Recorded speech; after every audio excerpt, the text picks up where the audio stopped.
My mind races like Mario Kart, but in a blue blaze is how I organize these thoughts. I need too many pages. What's up, my wizards? Dev from the place down there with the magic stuff. Mostly decks, which is what we're doing today, actually, it turns out. Pro Tour Magic Origins just happened just a couple of days ago, it turns out.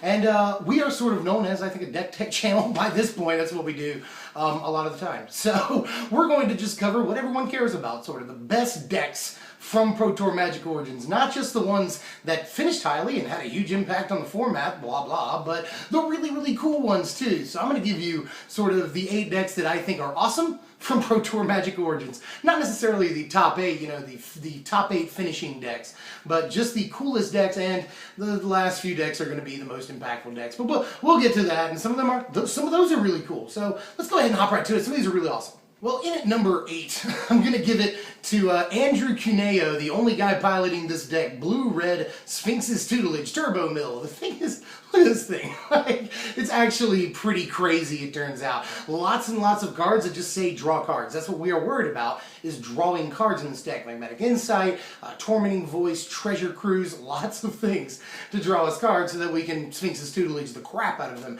And it turns out that their library goes down like really fast. Probably awesome for like F&Ms and stuff, and fairly cheap to build, all things considered, so compared to some of the other things. So I think this is a really, really awesome looking deck. Like it a lot. Here's number 7 for you. One of the coolest decks all weekend. Like, hands down, this is the one that sort of everyone couldn't stop talking about. This is Green-Black Pact. Yeah, Demonic Pact was all over the place actually this weekend. One of the breakout cards of PT Magic Origins, amazingly. There were Blue-Black Pact decks, which we've seen already this format. There were Soul Tie Pact decks, which were awesome, like control-y sort of pact decks. And then there was this, just one person piloting this deck, a former Pro Tour champion, actually. And it is hilarious. What you do is, it plays really, really mid-range. He wants to get into the mid-game, and once it does, you can, you know, Demonic Pact, bellow up, Woodland Bellower, up an invasive species to bounce the pact back to your hand, and it's really cool because that happens often on the 6th turn if you're doing it on curve, which is when you've already used a couple of Demonic Pact options, if again, you're doing it on curve, which a lot of the times you will. He says, play Demonic Pact on the 4th turn every time you have a chance to do that. Don't ever wait to play it. Or at least that's what he and another Soul Tie player say. So, and the Soul Tie Pact decks look really, really cool too, but I had to give it up for this ridiculous Green-Black Pact thing. I've liked Woodland Bellower since I first saw it, and this is really confirmation that it does some cool things, and it probably does even more than this. So I really, really do like the deck, and I'm starting to come around to Demonic Pact. This thing's cool. Here's number 6, and it's really farther down the list than a lot of players would have imagined it would be, honestly, but it was still there. This is Abzan Rally, and this was sort of part of like a tier 2, very low tier 2 combo deck that we actually did a deck tech on. I really, really like the deck a lot. It's a lot of fun to play. It's my kind of thing, honestly. But in this iteration of it, it's not so much a combo deck, although it can win very quickly off of like Mogisa's Marauder coming into play, something like that. But it is a little more turtly. It's just, you know, mostly 3 mana, all 3 mana and under creatures, which is awesome. Mostly 3 mana creatures, and some other things. But mostly it just wants to take advantage of Rally the Ancestors, obviously, and Collected Company as much as possible. The deck just keeps coming at you with lots and lots of creatures. Very few spells, no spells outside of Company and Rally, so the rest is all creatures, and there's 21 lands, so it's like lots and lots of creatures coming at you all the time. And really, really cool deck. It just relies on value, not some kind of crazy combo or anything, although again, Mogisa's Marauder can come down and ruin their day, but for the most part, it's just about getting your dudes back and getting your dudes off the top of your library for free with Collected Company. The deck is just a value engine, and it's very, very neat. Love the deck, it just didn't do as well as anybody thought that it would. Here's number 5, it's Soul Tie Control, which did have a pretty large presence. A couple of tournament players calling this the best control deck in the format. Some of them only played Jace. That's their only creature. This one opted to play Dim Protector, Tassiger, you see that a lot. Some of them played Courser of Krufix, some of them played Nissa. Occasionally you'd see a Liliana, but not very often. So pretty large spread in how these decks operated, which is really cool because that means there's a lot of flexibility depending on how you want to play the game. But Soul Tie Control looks like a really, really cool deck right now, and it has some degree of flexibility, some degree of offense to it, which is pretty cool, especially the ones that play Nissa. I really, really like those. This is the highest finish for a Soul Tie Control deck I could find. It looks pretty solid to me. I've always liked Soul Tie as a color combination and really like it as a control deck, and this deck really shows off a lot of its potential. Number 4 is Abzan, the old granddaddy. It feels like Abzan is so old now, but it's like only as old as Khans of Tarkir. You know, it's only as old as Siege Rhino. And it will die with Siege Rhino, because it's going to be a thing as long as that card's in the format. We can all agree on that. Abzan is a deck. It has been a deck for quite some time. Really benefits from the inclusion of Nissa, obviously. And now you're starting to see more Tassiger pop up in these Abzan lists.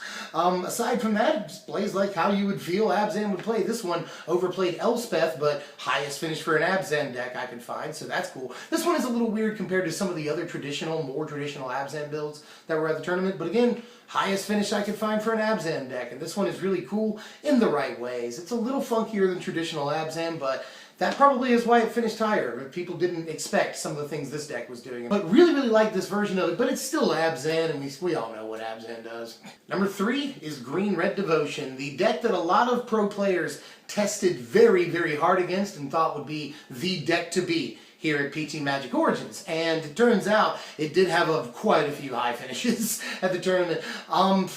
And really, again, let me just say this, didn't do as well as everyone thought it would, mostly because the 2 decks that finished a little higher, at least on my list, and on probably a lot of people's lists, go up under it.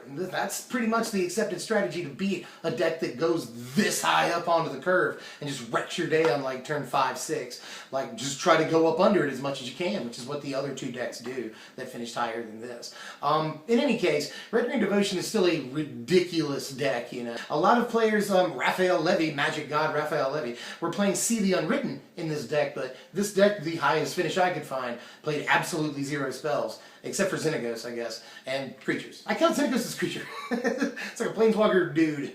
But anyway, yeah, Green-Red Devotion, still a very important deck, and will be until the format rotates, upon which this deck will be DOA. It is a completely dead deck upon rotation, so celebrate.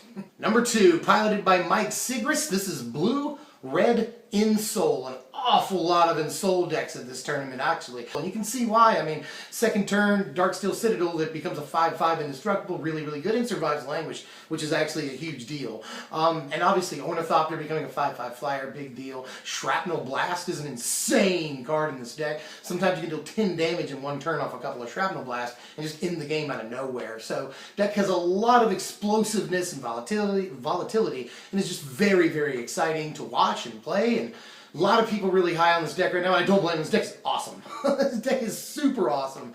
And it will probably immediately die upon rotation because we don't get Ensoul, we don't get Shrapnel Blast. It's just, we still have a lot of good cards there. This deck does not play Thopter Engineer, but that was a huge card at this tournament. A lot of decks played it, and a lot of decks loved it too. Really good play on the 3rd turn. And Whirler Rogue has really established itself as a great card, and out of the sideboard, Thopter Spy Network is probably one of the most important cards of the entire weekend. So a lot of funky cards really coming into their own, and Blue-Red Thopters, for lack of a better term, really making itself known to be an actual deck. You know, as long as it's got Ensoul and Shrapnel Blast, it will be an important deck in the format. So, and it's really awesome. We all want a deck like this to be good.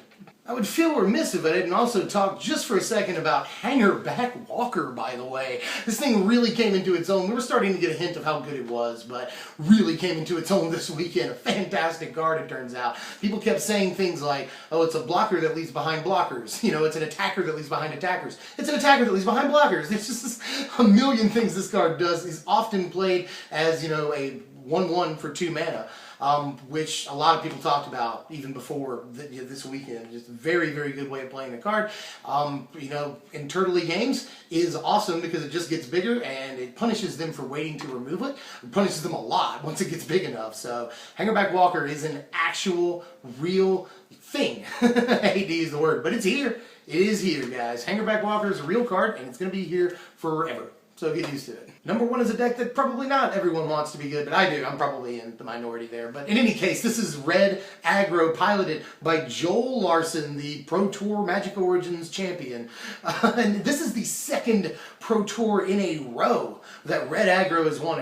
It won Pro Tour Dragons of Tarkir too. So dominating force in the format this deck is, and only got better with some of the cards from Magic Origins, obviously. Lightning Berserker really came into its own. Another great card against against mass removal, especially Languish, which was a force at the tournament, but wasn't as important as we thought it was going to be. It was in every deck that played black. Yes, it was a presence at the tournament, but maybe not as important as we thought it was going to be, partially because of cards like Lightning Berserker, Red Aggro, enormous presence. I actually think it was the most played deck at the tournament this weekend, and we can obviously see why. Goes up under Green-Red Devotion, like I've already said, and that's very important when everyone assumes Green-Red Devotion is going to be the dominant deck. Goes up under a lot of the things because a lot of people were playing Control, again, against Green-Red Devotion, trying to go over the top of it, which just doesn't work, it turns out, as well as going under it. So, Red Aggro, definitely awesome, I think. And this one is really cool. Most of the cards only cost 1 mana to cast. That's really, really, really cool. And it only makes like Abbot of Carol Keep better, especially in later turns, the third turn even.